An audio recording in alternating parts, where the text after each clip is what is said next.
Pemirsa, surat keputusan penentuan lokasi pembangunan jalur kereta api segmen E Kota Makassar Maros telah ditetapkan dan ditandatangani oleh pemerintah Provinsi Sulawesi Selatan bersama Kepala Balai Pengelola Kereta Api Sulsel Rabu sore kemarin.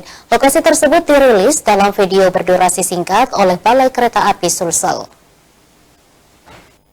Inilah lokasi jalur lintasan rel kereta api yang akan dibangun pada segmen E yang menghubungkan Kota Makassar dengan Kabupaten Maros pada program strategis nasional PSN Kereta Api Makassar Parepare. SK penentuan lokasi tersebut telah ditetapkan dan ditandatangani oleh pemerintah Provinsi Sulawesi Selatan bersama Kepala Balai Pengelola Kereta Api Sulsel pada Rabu sore kemarin.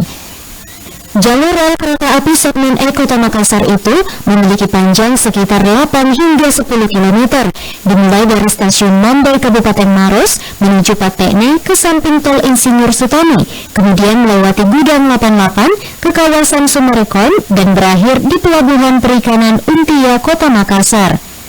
Program strategis nasional ini harus diselesaikan hingga tahun 2024 dengan jalur lintasan 8 grade atau menyentuh tanah.